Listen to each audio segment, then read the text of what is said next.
श्रोते हो, सारे मिळवणी गाऊया. मानसी केळकर तांबे यांची नेहा खरे यांनी घेतलेली मुलाखत आता आपण ऐकूया. माझी माय सरस्वती माले शिकवते बोले, लेक बहिणाच्या म्हणी किती गुपित पेरली माझी माय सरस्वती. तुझ्या पायाची चाऊल, तुझ्या पायाची चाहूल लागे पाना पाना मंदी, तुझ्या पायाची चाहूल लागे पाना पाना मंदी. देवा तुझे न जाण, देवा तुझे न जाण, वारा सांगे काना मंदी, वारा सांगे काना मंदी. माझी माय सरस्वती माले शिकवते बोली, लेक बहिणाच्या म्हणी किती गुपित पेरली माझी माय सरस्वती, माझी माय सरस्वती.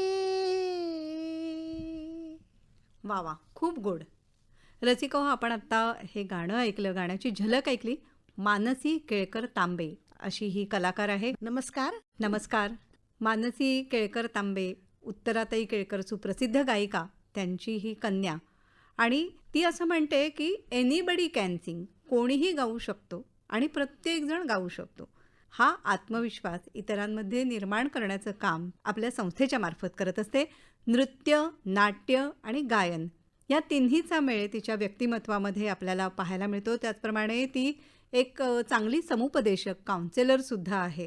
आणि गाण्याच्या माध्यमातून मानसी, मला वाटतं हे अधिक सहज शक्य होत असेल. हो, खूपच चांगलं रिस्पॉन्स चांगला मिळतो. हां. आणि गाणं हे मुळात आपले सगळे स्ट्रेस, सगळे ताण हे विसरायला लावणारं असं आहे. त्यामुळे तुझी ही जी संकल्पना आहे की प्रत्येकाने गाण्याचा प्रयत्न नक्कीच केला पाहिजे, याला बळ देणारी आहे.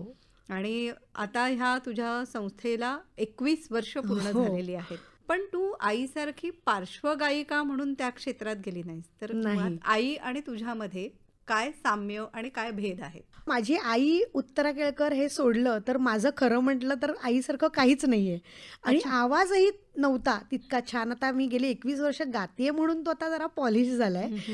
पण तो छान नसण्यामागचं एक कारण असं आहे की मला अस्थमा होता 4थी पासून आणि माझे इंटरेस्ट खूप खूप होते. म्हणजे मला डान्स आवडायचा, मला नाट्य आवडायचं, अभिनय करायला. सो मला अनेक गोष्टी आवडत असल्यामुळे पार्श्वगायन करावं हा कधी विचार सुद्धा माझ्या मनाला म्हणजे टच होऊन गेला नाही.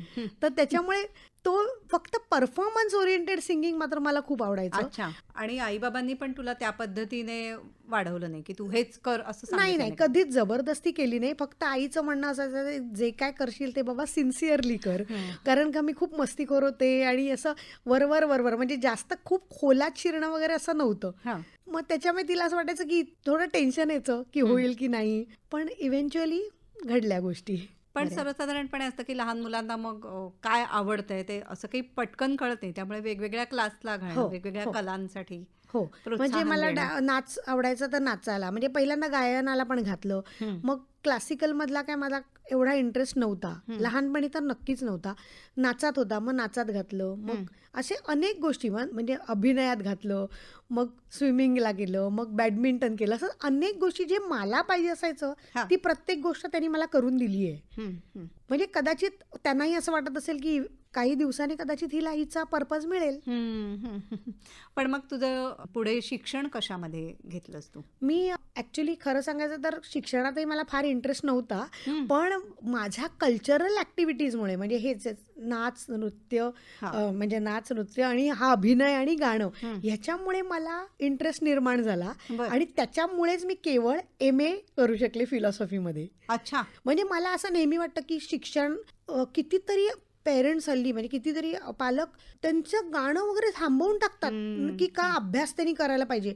पण मी उलटं म्हणते की उलट जर तुम्ही त्यांचं गाणं जे त्यांना आवडतं म्हणजे हा, चित्रकला असेल किंवा गाणं किंवा नृत्य किंवा अभिनय असेल छंद ते त्यांचा. छंद जर तो त्यांचा जोपासला तर त्यांचा अभ्यासामधली जी प्रॉडक्टिव्हिटी ती जास्त वाढेल असं माझं म्हणणं आहे आणि हा. अनुभव पण आहे. पण मग तू रुपारेल कॉलेजमध्ये हो तुझं शिक्षण झालं. हो रुपारेलमध्ये हा. होते. आणि तत्वज्ञान इतका कठीण विषय, तू म्हणजे एकीकडे तुझी पर्सनॅलिटी, व्यक्तिमत्व हो. तुझं म्हणावं तर तू म्हणतेस त्याप्रमाणे तू हॅप्पी गो लकी हो, अशा हो, प्रकारची आहे. हो पण तत्वज्ञानासारखा गंभीर विषय हो त्याच्यामध्ये तू मास्टर्स केलंस आणि त्याच वेळेला कॉलेजमध्ये वेगवेगळ्या ऍक्टिव्हिटी करायला मिळत हो. होत्या अभ्यासेतर. हा तुझ्यासाठी मोठा आनंद होता ना? अगदी बरोबर. हा. तर- आणि मग त्यावेळेला कसं काय स्वतःला आजमावून पाहिलंस? ऍक्च्युली मी कसं आहे माहिती माझं पाण्यासारखंच माझं आयुष्य आहे. म्हणजे मी पाण्यासारखीच आहे की जसं म्हणतो ना पाणी तेरा रंग कैसा जिसमें मिलाया वैसा, तसंच माझं आहे. तर मी त्या फ्लोमध्येच चालू होतं माझं. असं कधीच कुठचीही गोष्ट मी अशी फार ठरवत नाही आणि ठरवलेली माझी फार झालेलीही नाही आहे. त्यामुळे जसं आयुष्य मला समोर येतं तसं मी जगत जाते. आणि काही म्हणतो ना की टेन्शन्स पण असायची की हेच साईडलाईन करून टाकणं. सगळ्या ग्रुपमध्ये म्हणतात ना हल्ली नेपोटिझम हल्ली फार बळावलंय. तर माझं उलटं नेपोटिझम झालं होतं की हा मानसी कुठे सिंगर आहे, मानसी तर परफॉर्मर आहे, मानसीला साईड करा. बाकीचे सगळे लोक पुढे गेले, मी मागेच राहिले. अच्छा. आणि मला जास्त प्रेम चांगली मैत्री त्यांच्यावर ऑनेस्टली त्यांच्यावर प्रेम करणं ह्याच्यावर जास्त माझा भर होता करिअरपेक्षा.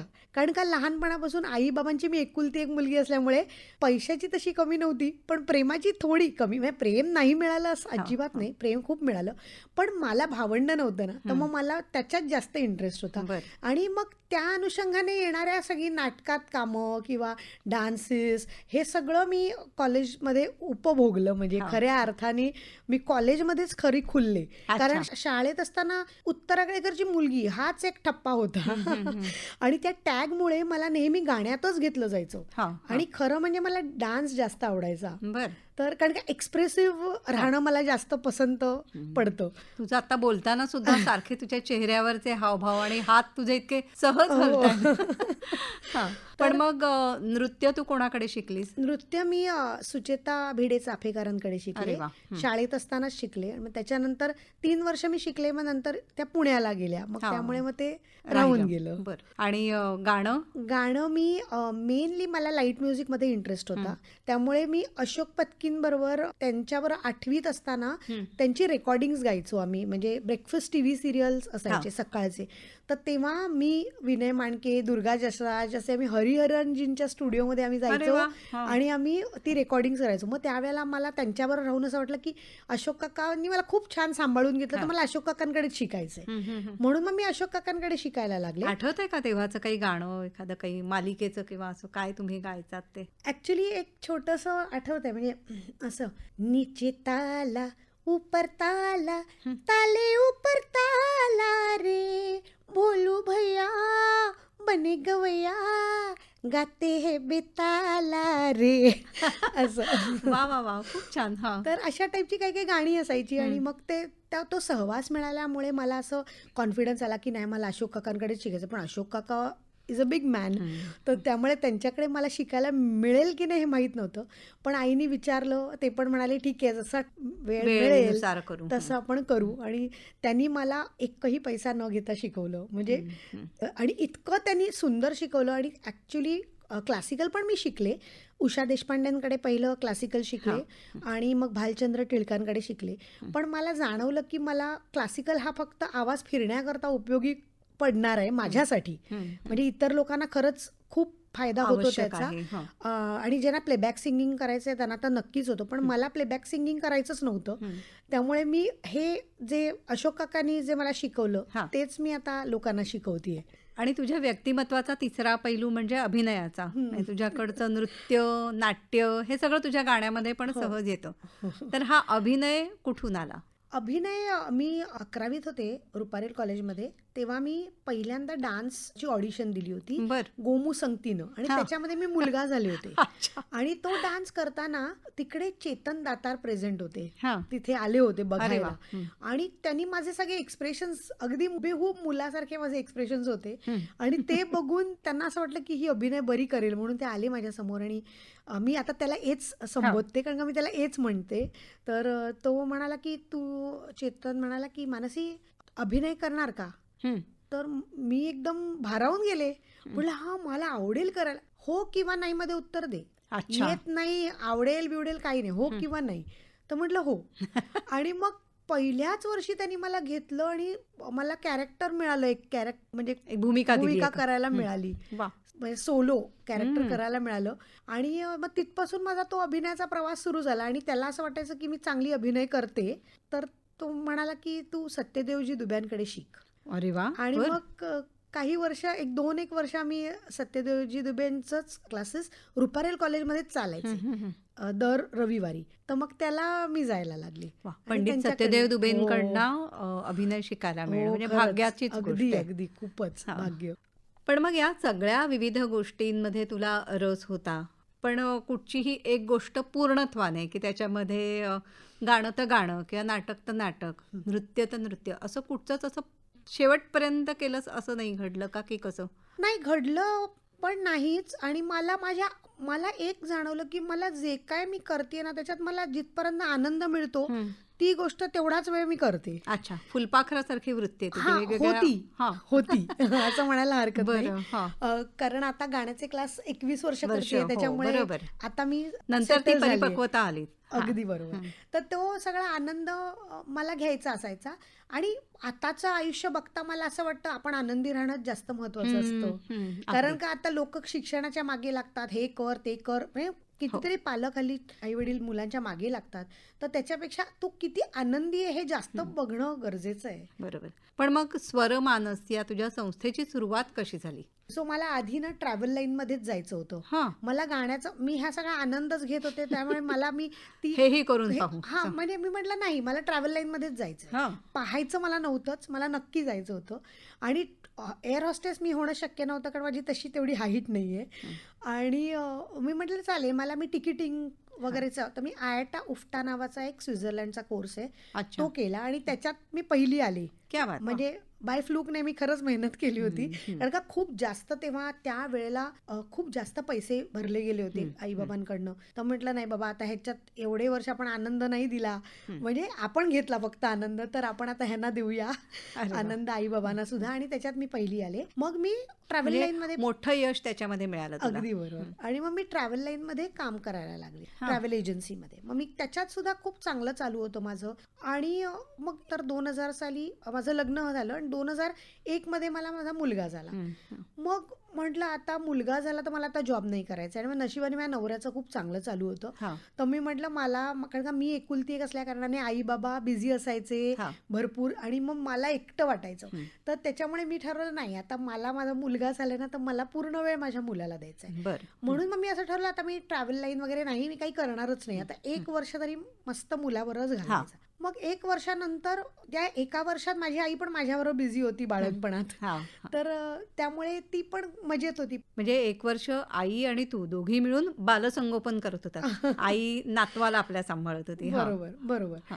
तर मग त्याच्यानंतर मी विचार केला आता काय करू. आता म्हणजे मदरहूड मातृत्व बऱ्यापैकी मी उपभोगलंय. म्हणजे त्याचा 1 वर्ष आनंद घेतलाय आणि मला आनंद घेत राहायचा आहे. हा. पण मग असं काहीतरी करायला हवं जे पार्ट टाइम असेल. आणि त्याच वेळेला नेमकी माझी आई सुद्धा असं, माझ्या आईला पण असं खूप लोनली वाटायला लागलं कारण माझे बाबा वारले होते 2 वर्ष आधी. तर तिला पण वाटलं की आता रेकॉर्डिंगची पण आता हे बदलली आहे स्टाईल. तर ट्रॅक्सवर वगैरे त्यामुळे रेकॉर्डिंग पटापट व्हायची. त्यामुळे आईची पण संध्याकाळ असं लोनली वाटायला लागलं. तर आई म्हणाली मी गाण्याचे क्लास काढणार. तर मला एकदम सुचलं अरे वा आई गाण्याचे क्लास काढते तर आपण पण असंच काहीतरी करूया का. म्हणून मी आईला म्हटलं आई तू मोठ्यांचे काढणार ना ऑडिशन घेऊन, तर मी लहानांचे गाण्याचे क्लास करू का. तर मग आई मला म्हणाली हा ठीक आहे बघ जमतंय तर बघ. तर काय करणार तू. मी म्हटलं मला माहिती नाही मी काय करणार, पण मला जे येतं आतापर्यंत मी जे जे शिकले त्याचा मी उपयोग करीन असं मला वाटतंय. आणि मग मी तिच्याच घरात मी गाण्याचे क्लास चालू केले बर. आणि लहान मुलांचे. हा. मग अगदी पहिल्यांदा 2-4 मुलं आली, मग अशी 2 ते 3 महिन्यात माझ्याकडे 22 मुलं आली बर. आणि म्हणजे त्यावेळेला चांगला प्रतिसाद मिळाला. खूपच छान प्रतिसाद मिळाला. कारण का मला एक जाणवलं की तुमच्याकडे क्वालिफिकेशन असण्यापेक्षा तुमची पॅशन पण खूप जास्त मॅटर करते आणि तुम्ही मुलांशी कसे वागतात. कारण का बऱ्याच वेळा कसं असतं, गाणं म्हटलं की जज केलं जातं, हां ह्याचा आवाज चांगला नाही, ह्याचं हे चांगलं नाही. पण मी ते कधीच कोणाला जज न करता अगदी त्यांना प्रेम देत गेले आणि गाणं शिकवत गेले. त्याच्यामुळे माझ्याकडे मुलं भरपूर वाढली हा. आणि मग 4-5 वर्ष अगदी हे मजेत चाललं होतं. माझा मुलगाही छान वाढत होता, हे पण क्लासेसही वाढत तुझं होते. गाणं शिकवणं म्हणजे ते अभिनय गीत असेल म्हणजे. हो हो, अभिनय आणि फुल ऑफ नृत्य पण. एक्सप्रेशन. Full of expression. अच्छा, नृत्य पण. नृत्य पण हा. म्हणजे त्यांना पण नाचवायची मुलांना आणि मुलांना नाच हा आवडतो. आवडतो. बरं. आणि मला एक कळलं होतं की आता आपण जसे लहानपणी ट्विंकल ट्विंकल लिटिल स्टार सगळेच जण शिकलोय, ते ऍक्शन करूनच शिकलोय. बरोबर. तर जेव्हा टीचर ऍक्शन करायच्या तेव्हा आपण भारावून जायचो आणि आपण त्यांच्याकडे बघत राहायचो. हा. तर तसंच काहीसं मी करायचं ठरवलं आणि म्हणून मुलं माझ्याकडे जास्त अट्रॅक्ट व्हायला लागली. बरं. आणि मग त्यांना तू काय शिकवायचीस म्हणजे? मी त्यांना बडबड गीतं कधीच नाही शिकवली, मी त्यांना बालगीतं शिकवली. आणि आमची ना बालगीतं म्हणजे आईच्या क्लासच्या अंडर मी ते चालू केलं होतं ना, तर त्याच्यामुळे ती बालगीतं बऱ्याच वेळा आईने म्हटलेली असायची किंवा एक्सक्लुझिव्ह, म्हणजे अगदी टिपिकल ससा न करता थोडी वेगळी. तर जसं आईचं एक जुगजुग गाडी म्हणून एक तिचं केदार पंडितांनी म्युझिक डिरेक्शन केलं होतं, तर त्याचं दख्खनच्या राणी तू नेतेस का मला, पेशवाई पुणे पाहायचंय मला, गाडीचा आवाज धाड धाड धाड, झुक झुक झुक आणि ठुश ठुश ठुश, ढंगल डिंग आवडतं मला, दख्खनच्या राणी तू नेतेस का मला. छान. अशा छान type. डोलायला लावणारी गाणी आहेत हां. म्हणजे ही सगळी. हा. आणि ते पण नाच नाच करून, आणि हां. अभिनय करत. हां. तर त्यामुळे मुलं खूप भारावून जायची आणि मग मुलं पण सेम टू. आणि मुलांचा तो बेसिक स्वभावच असतो हां. की जे टीचर करते तेच त्यांना करायचं बरोबर. असतं. त्याच्यामुळे ते छान वाटायला लागले क्लासेस. पण मग ही 3 ते 8-9 वर्षाची मुलं, ते आता तुझ्याकडे 3 ते 80 वर्षापर्यंतचे विद्यार्थी आहेत. हो हो. तर हे कसं काय घडलं? 4-5 वर्ष हे लहान मुलांचे क्लासेस छान चालले होते आणि मग मला अचानक असं वाटलं की मोठ्या लोकांनी पण का नाही गावं, हां. बायकांनी एस्पेशली. म्हणजे इनिशियली मी बायकांचाच विचार केला, कारण का रेंज वगैरे हे सगळं मॅच व्हावी लागते, कारण का पुरुषांची रेंज वेगळी असते, त्यामुळे बायकांचाच विचार केला. आणि मला असं वाटलं की बायकांना खूप जास्त प्रॉब्लेम्स असतात. लहान मुलांना तर असतातच, कारण आई वडिलांच्या अपेक्षा, कधी कधी सिंगल पेरेंटिंग असतं, हां. कधी कधी एखादं कुठचं तरी पालक वारलेला असतो, तर ह्या सगळ्याच्यात मुलं पण टेन्शनमध्ये दिसायची. मग मला असं वाटलं की मी मोठ्यांना पण हे शिकवावं आणि हां. मी ते करता करता, म्हणजे गाण्याचे क्लास करता करता मला असं वाटलं की मी समुपदेशन पण शिकावं. बर. आणि म्हणून मी हे काउन्सिलिंगचे क्लासेस सुरू केले शिकायला. आणि मी हार्ट टू हार्ट इन्स्टिट्यूटमधनं मी बेसिक आणि ॲडव्हान्स काउन्सिलिंगचा कोर्स केला, डॉक्टर राजन भोसले आणि डॉक्टर मीनू भोसले यांच्याकडनं. अच्छा. आणि अतिशय प्रॅक्टिकल ओरिएंटेड त्यांचे क्लासेस आहेत आणि खूप छान त्यांनी मला शिकवलं. आणि मग मला जाणवलं की नाही, मला असं वाटतं की मोठ्यांना जास्त स्ट्रेस असतो, तर मोठ्यांना मी शिकवावं. आणि ज्यांना येत नाही, हां. म्हणजे खूप वर्षांपासून आपल्याकडे म्हणजे असं परंपराच आहे की गाणं ज्याचा आवाज चांगला आहे त्यांनीच गावं. बरं. तर मला असं वाटतं की एक गाणं मला सुचलं, ह्याच्यावर म्हणून दाखवते मी. हां, जरूर. नाम गुम जाएगा, चेहरा ये बदल जाएगा, मेरी आवाज ही पहचान है, घर याद रहे. याचा अर्थ तुम्हाला कळलाच हो, असेल की बरोबर. आपली आवाज हीच आपली ओळख असते. मग तो कसाही असला तरी पण आपल्याला देवाने जे काय आपले केस, आपला चेहरा, त्याप्रमाणे आपल्याला आवाज दिलेला आहे. तर तुम्हाला आवाज आहे ह्याच्यात आपण धन्यता मानली पाहिजे. फक्त प्लेबॅक सिंगिंग जेव्हा तुम्हाला करायचं असतं तेव्हा तुमचा आवाज चांगला पाहिजे. पण आपल्याकडे ती वर्षोनवर्ष, म्हणजे इतके वर्ष ती रूढी आणि त्या परंपरांमध्ये आपण अडकलोय की नाही आवाज चांगला असेल तरच मी गायचं, नाही तर मी गायचं नाही. तर ते मला कधी पटलं नाही. आणि मला नेहमी असं वाटतं की जर सामान्य बुद्धीच्या लहान मुलांना जर शिक्षण कंपल्सरी आहे, तर सामान्य आवाजाच्या लोकांनी का नाही गावं. म्हणून मग मी म्हटलं की चला, ज्यांचा आवाज सामान्य आहे त्यांना मी शिकवीन. अच्छा. आणि मग माझ्याकडे एक बाई यायला लागली क्लासला. आणि ती एकच बाई, बाकी कोणी येतच नव्हतं. 6 महिने मी एकाच बाईला शिकवलं बापरे. बर. आणि त्या पण बिचाऱ्या, त्यांनी पण मला सोडलं नाही. मला वाटलं आता ह्या 2 महिन्यात वगैरे मला हा, म्हणजे सोडतील. तुला कसं एरवी अशी खूप मुलं एकत्र घेऊन हो. त्यांना शिकवायची सवय होती. हो, बरोबर. म्हणजे सारे मिळून गाऊया हे आता अगदी. मी शीर्षक जसं आपल्या या मुलाखतीचं म्हणते तशा अगदी. पद्धतीचे तुझे क्लास, त्याच्याऐवजी ह्या एकच. एक विद्यार्थी आणि हो. एक शिक्षिका. हो. हा. आणि मी ना खूप अशी पीपल्स पर्सन आहे. म्हणजे मला अशी भरपूर लोक आवडतात. म्हणजे लोकांमध्येच मला रमायला आवडतं. त्यामुळे मला पण थोडं थोडं बोर व्हायचं, पण ठरवलं होतं की नाही, करायचं. हा. आणि मग तोपर्यंत आईला पण कॉन्फिडन्स आला होता की मी बरी शिकवू शकते. हा, हा. त्याच्यामुळे ती हे सजेस्ट करायची म्हणजे नावं. तुझ्याकडे शिकणारी मुलं मग बाहेर कुठे कुठे शाळेत वगैरे गात होती की हो, कसं? गात होती आणि अगदी ऍक्टिंग करून गात होती. हा. मग अशी करता करता माझ्याकडे 3 महिन्यातच 22 मुलं जमली. ही बायकां म्हणायला गेला तर मग हळूहळू म्हणतो ना, माउथ पब्लिसिटीने लोक यायला लागली. पण त्याच्यात पण अशी लोक थोडीशी म्हणजे विचार करायची की हा, उत्तरा केळकरची मुलगी आहे ना, ही उत्तरा केळकर तर नाहीये. कारण आपल्याकडे तेच जास्त असतं ना की मी कोणाकडे शिकते. तर त्याच्यामुळे मग मी ही एक आयडिया केली की मी लोकांना पहिली ट्रायल फ्री द्यायला लागली हा, हा. की तुम्ही येऊन तर बघा, हम्म. मी फ्री देऊन बघते, तुम्हाला जर आवडलं तर तुम्ही पैसे भरा. आणि मग असं करता करता खूप बायका जमल्या. आणि आता ह्या 21व माझं वर्ष, 21 कंप्लीट झाली मला. माझ्याकडे पुरुष मंडळी पण यायला लागली. तर माझ्याकडे पुरुषांची बॅच पण आहे. बर. आणि 10 टोटल बॅचेस आहेत. त्याच्यामध्ये मी 8-9 बॅचेस माझ्या बायकांच्या सुगम संगीत, बॉलिवूड संगीत. कारण का माझ्याकडे नॉन मराठी लोक पण येतात. फक्त मराठी लोक, माझ्याकडे पारसी लोक येतात, माझ्याकडे मुस्लिम लोक येतात. तर त्याच्यामुळे सगळ्या टाईपची गाणी मी त्यांना शिकवते. हा, हा. आणि म्हणून आपण वेगवेगळं केलंय की सुगम संगीताचा एक, त्याच्यानंतर बॉलिवूडचा एक, नंतर जेंट्स बॅच एक, नंतर सेमी क्लासिकल पण चालू. त्याच्यासाठी मी ट्रेन टीचर ठेवली आहे. तुझ्या त्या क्लाससाठीचं जे अँथम आहे त्याची थोडीशी झलक आम्हाला ऐकव. बेसिकली हे अर्थपूर्ण आहे, तर ते थोडंसं मी ऐकवते.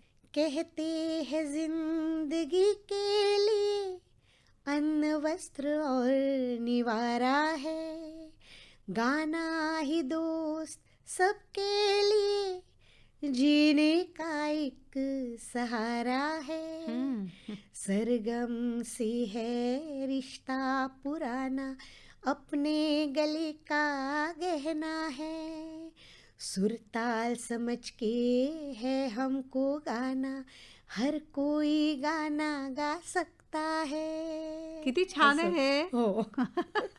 म्हणजे कुणीही गाऊ शकतं हे आलंय त्याच्यामध्ये, बरोबर. anthem मध्ये. आणि मग ह्याची निर्मिती कशी झाली त्याचा एक किस्सा आहे. हो. याची निर्मिती अशी झाली की माझे सर आहेत एक श्री विनायक दळवी म्हणून. तर ते मुंबई युनिव्हर्सिटीचे DSW होते जेव्हा आम्ही कॉलेजमध्ये होतो. आणि ते माझ्या संपर्कात होते आणि त्यांना हे माझं एनीबडी कॅन सिंग खूप आवडलं. तर ते मला म्हणाले छान आहे. तर मी त्यांना म्हटलं सर मला छान आहे, पण मला ना काहीतरी असं अँथम करायची आहे की आपली इन्स्टिट्यूट त्याच्यामुळे ओळखली जावी. तर मग ते म्हणाले थांब, मी तुला 5 मिनिटात करून देतो, अच्छा. लिहून देतो. आणि त्यांनी 5 मिनिटात ती लिहिली. आणि अशोक काकांबरोबर पण माझा खूप, म्हणजे अशोक काकांना मी बाबांसारखंच मानलंय. आणि माझी आई तर खुद्द होतीच, तर तिने ते गायलं. अरे वा. असं ते आमचं अँथम तयार झालं. खरं तर माझ्या सरांना नेहमी ते माझे व्हिडिओज वगैरे बघायचे, तर त्यांना वाटायचं की मी काही करते, म्हणजे माझं नृत्य आणि अभिनय आणि गाणंचा हा जो मिलाफ आहे, तर ते तिन्हीचा मिलाफ जेव्हा मी करते तेव्हा मी बरी दिसते. पण स्टुडंट्स करतात, म्हणजे मोठ्या बायका पण करतात, लहान मुलं करतात त्या ते गोडच दिसतात, पण मोठ्या बायकांना काही ते फार सूट होत नाही असं त्यांना वाटायचं. तर ते विनोदी वाटायचं विनोदी थोडंसं. अगदी. तर ते मला अगदी हसत हसत माझी फिरकी घेत म्हणाले हो हो, फारच ते विनोदी वाटतं, तू काय म्हणे करतेस. तर मी म्हटलं सर असं नाहीये. काय असतं, प्रत्येक व्यक्तीमध्ये एक लहान मूल दडलेलं असतं. आणि मोठ्या एस्पेशली आपण मोठे होतो तर त्या कितीतरी गोष्टी आपण दाबल्या गेलेल्या असतात, दडपलेल्या असतात की कधी कधी आई वडिलांमुळे आपल्याला नृत्य नाही करता येत, किंवा गाणं गायचं होतं मला पण माझ्या आईमुळे नाही गाता आलं, काय तू काय गाणं गाणार, किंवा अशा छोट्या छोट्या गोष्टींनी ते दुखावलेले असतात. तर त्या लहान मुलाला आता सॅटिस्फाय करणं इम्पॉर्टंट आहे. आणि त्यांच्यातलं लहान मूल मी बाहेर ह्याच रूपाने काढू शकते जेव्हा मी नृत्य करते, जेव्हा मी त्यांच्यावर हसते, जेव्हा मी गाते, तेव्हा ते तसंच्या तसं गातात. आणि तेव्हा त्यांना मोकळं वाटतं, आणि ते मोकळं होणं गरजेचं असतं. मी समुपदेशक असल्या कारणाने मला ते वाटतं की प्रत्येक व्यक्तीने नुसता आनंदच घेऊ नये, पण मोकळं सुद्धा व्हावं. स्ट्रेस बस्टर आहे तो एका अगदी, परीने. थेरपीच आहे ती. बरोबर. पण असा काही अनुभव सांगशील का की अशा प्रकारे गाणं शिकल्यामुळे मनस्वास्थ्य चांगलं राहणं वगैरे, असं त्याचा कोणी फीडबॅक तुला दिलाय का? हो, अलीकडेच एक माझ्या स्टुडंट आहेत, तर त्या म्हणाल्या, की त्या माझ्या खूप लाड करतात, खूप लाड करतात. म्हणजे माझ्या वाढदिवशी मला काहीतरी आणून देणं. तुझ्यापेक्षा मोठ्या आहेत. माझ्यापेक्षा मोठ्या आहेत त्या, चांगल्याच म्हणजे 65 वर्षाच्या आहेत त्या. आणि त्या दरवेळेला म्हणतात, की मला काहीतरी लाडूच करून आणून देणं. आणि मला म्हणतात, की तू मला खूप आनंद दिलायस माझ्या आयुष्यात आणि तुझ्यामुळे मी इतकी मोकळी झाली अरे वा. आणि त्यामुळे मी तुझे सगळे लाड करणार आणि तू मला काही सांगायचं नाही आणि ओरडायचं नाही. बरं. आणि तर मग मी म्हणते म्हणजे काय, तर म्हणाल्या की मी 10 वर्ष जी मेन आयुष्याची जी उमेदीची वर्ष होती, कदाचित 35व्या वर्षी वगैरे त्या आजारी पडल्या आणि त्या 10 वर्ष झोपून होत्या, बेड रिडन होत्या बापरे. आणि त्यांचा सगळा आनंदच निघून गेला होता आणि त्या पूर्ण ब्लँक झाल्या होत्या, म्हणजे एक्सप्रेशनच नाही चेहऱ्यावर. आणि आज जेव्हा मी त्यांना बघते, आता त्या गेले माझ्याकडे 7-8 वर्ष शिकतायत हा. आणि आज मी बघते त्या इतक्या हसऱ्या आणि इतकी सुंदर दिसतात त्या बाई. तर त्याच्यामुळे मला सुद्धा त्यांना बघून आनंद होतो आणि इनफॅक्ट सगळ्यांनाच बघून आनंद होतो. त्यामुळे त्या खूप माझं कौतुक करत असतात. आणि अजून एक आमच्याकडे ना खूप बायकांची मुलं गेलेली आहेत त्यांच्या समोर, कित्येकांचे नवरे गेलेले आहेत, तर त्या सिंगल आहेत. तर त्यांचा पण सगळा उत्साहच निघून गेला होता त्यांच्या ह्या अशा जवळच्या बरोबर. माणसाच्या जाण्याने. तर त्या जेव्हा माझ्याकडे यायला लागल्या, आता एखाद्याचं मूल गेलं असेल तर त्यांचा उत्साह गेला, तर त्यांच्या बहिणी त्या गेलेल्यांच्या सांगतात की मानसी, माझ्या आईच्या आयुष्यात तू किती आनंद फुलवलायस हे मी तुला शब्दात पण नाही सांगू शकत. वा. कारण का आमच्याकडे फक्त गाणं नसतं, तर आमच्याकडे खाणं पण असतं. अच्छा. हा, म्हणजे कोणाचे बर्थडेज असतील तर आम्ही खातो पितो मजा करतो. म्हणजे ती ट्रीट, कारण का सगळ्यांनाच वाटतं की आनंदी राहावं, मजा करावी, कोणाला वाटत नाही. पण त्या समाजाने आपल्याला असं बांधून ठेवलेलं आहे की आपण मजा फारशी करत नाही, कोणी गेलं की नाही सिरियस. तर आता तर आपण बघितलंय करोनामध्ये इतकं इनकन्सिस्टंट आयुष्य आहे, तर कोणाच्याही मृत्यूने आपण आपलं जगणं नाही थांबवू बरोबर. शकत. तर आपल्याला तर जगावंच लागतं. तर मग असं रडत खडत का जगायचं? हा. म्हणजे ते भोगणं सुद्धा उपभोगण्यासारखं झालं पाहिजे आता. कारण का सगळेजण एका क्यू मध्ये लाईनीतच आहेत आता, कोणी आधी जाईल कोणी नंतर जाईल. बरोबर. तर तसा आनंद पसरवायचा आहे. तुझ्या एकूण चेहऱ्याकडे, व्यक्तिमत्वाकडे पाहिल्यानंतर जो आनंद दिसतोय तोच तुझ्या गाण्यातून सुद्धा फुलतो, उमलतो. हो. आणि तोच तू तुझ्या सगळ्या विद्यार्थ्यांना देते. हो. आणि त्यांना स्वतःला काही खूप सिद्ध करायचंय किंवा कुठच्या स्पर्धेत बक्षीस मिळवायचंय याच्यासाठी तू शिकवत नाही. अजिबात नाही, फक्त आनंदासाठी. हा. फक्त नाही तर आनंदासाठी. आजकाल असंही आहे ना की पालक म्हणतात की तुम्ही शिकवा आणि त्याला पुढच्या वेळेला टीव्ही हो. वरती यायचंय, अगदी चमकायचंय. अगदी. माझ्याकडे असे खूप पालक येतात, पहिला क्लास झाला की दुसऱ्या क्लासला पालक येतात आणि म्हणतात मी ह्याची काय रियाज घेऊ. हा. मग मी म्हणते हे खूप लवकर आहे, त्यांना थोडं शिकू द्या. पण आता इनिशियली लाईट म्युझिकने स्टार्ट केलंय, तर त्यांची टॅलेंट, त्यांचा इंटरेस्ट आणि ते सस्टेन राहतात की नाही, 2-3 वर्ष त्यांना माझ्याबरोबर करू दे, हा. मग आपण ठरवूया.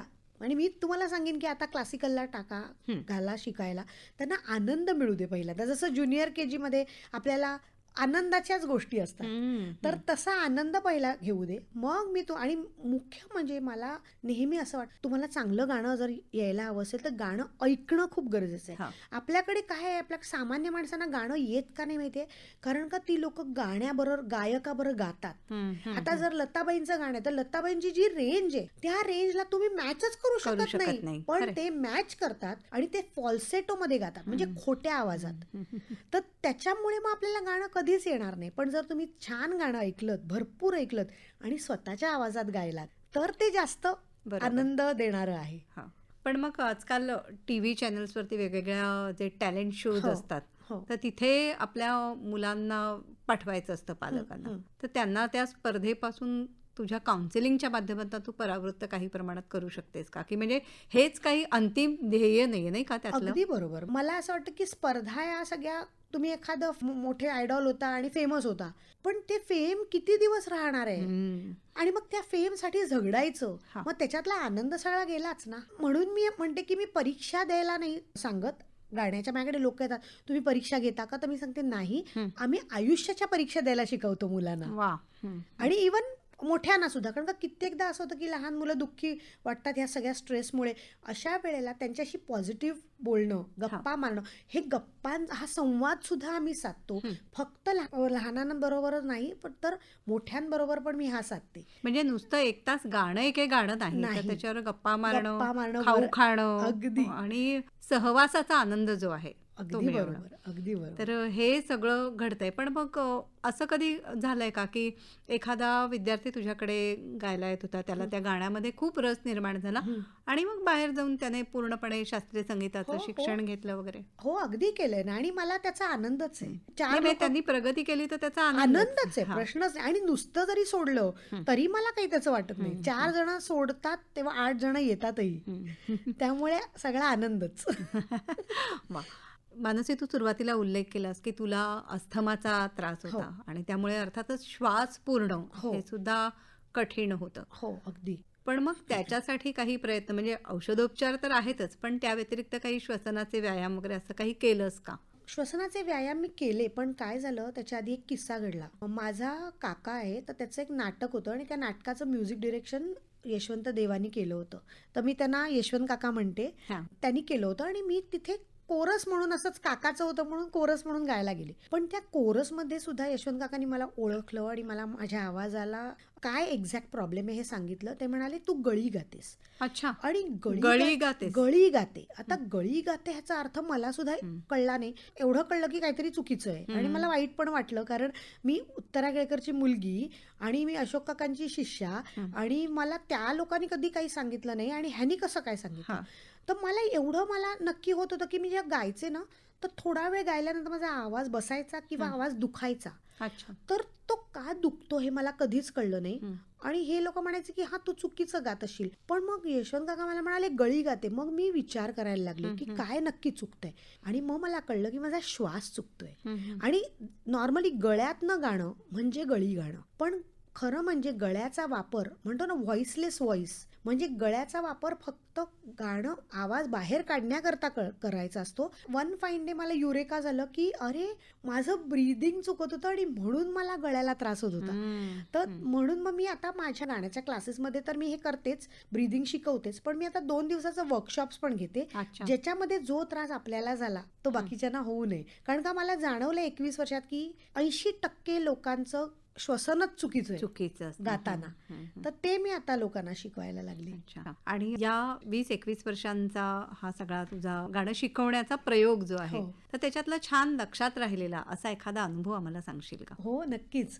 माझ्याकडे ना एक मुलगी यायची, ती 7-8 वर्षांची होती आणि तिचे आई बाबा खूप स्पीच थेरपिस्टकडे, वेगवेगळ्या स्पीच थेरपिस्टकडे तिला नेऊन आणलं होतं.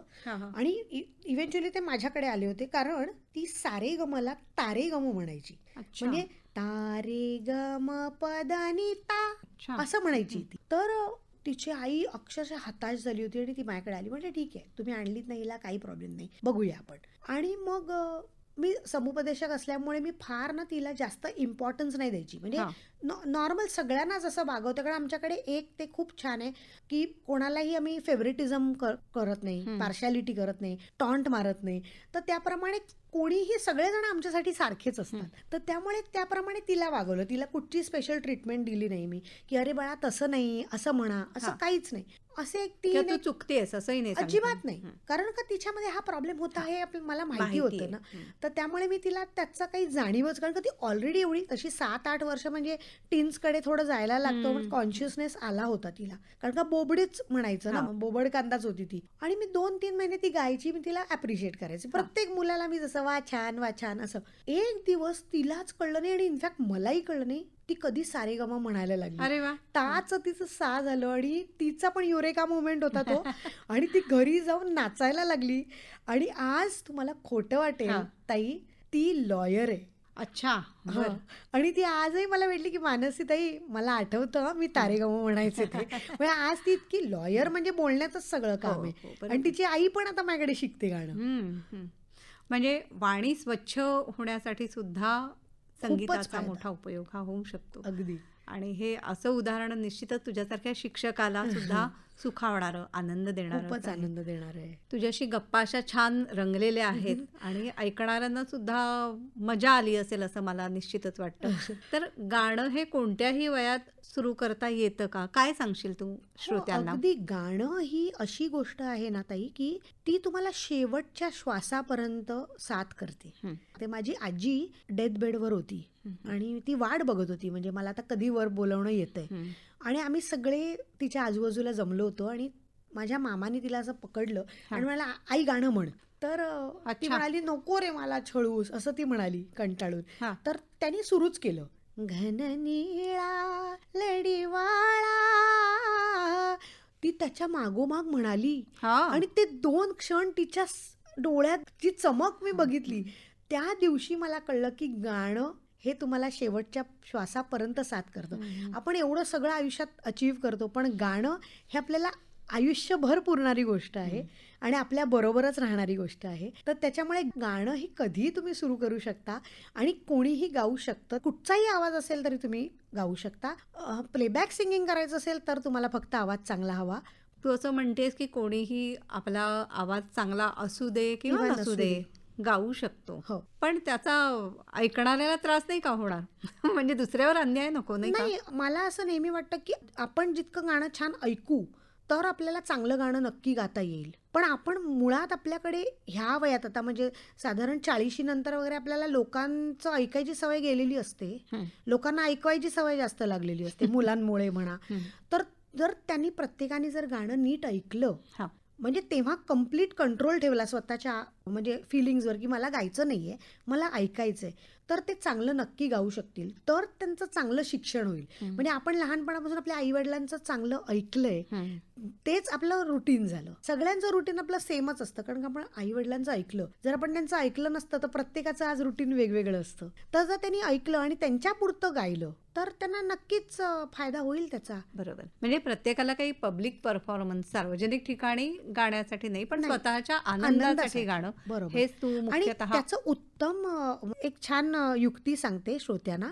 ते स्वतःचं गाणं आपलं घरच्या घरी आपला आता मोबाईल असतो त्याच्यात टेप करू शकतात आणि ते त्यांनी ऐकावं म्हणजे त्यांना कळेल की ते चांगलं वाटतंय का चांगलं नाही वाटत आहे. आणि मग चांगलं येईपर्यंत काय करता येईल तर ते ओरिजिनल गायकाचं त्यांनी ऐकावं आणि त्यांनी मॅच करावं. अगदी व्यावसायिक गायक म्हणून नाही परंतु स्वतःच्या आनंदासाठी आयुष्यामध्ये संगीताचा गाण्याचा शोध हा घेतला पाहिजे हे आज मानसी केळकर तांबे तुझ्याशी गप्पांमधून उलगडत गेलं. छान. आता आपल्या या गप्पांची सांगता अर्थातच सुरुवात जशी तुझ्या सुरांनी केली तसाच शेवट सुद्धा. काय ऐकवशील आम्हाला? हंसते गाते जहाँ से गुजर दुनिया की तू परवाह न कर मुस्कुराते हुए दिन बिताना यहाँ कल क्या हो किसने जाना जिंदगी एक सफर है सुहाना यहाँ कल क्या हो किसने जाना जिंदगी मिलके बिताएंगे हाले दिल गा के सुनाएंगे हम तो सात रंग है ये जहाँ रंगी बनाएंगे धुआ धुआ धुआ धुआ धुआ धुआ हे हे. श्रोते हो, आत्ताच आपण ऐकत होतात सारे मिळूनी गाऊया मानसी केळकर तांबे यांची नेहा खरे यांनी घेतलेली मुलाखत. ही आकाशवाणीच्या मुंबई केंद्राची निर्मिती होती.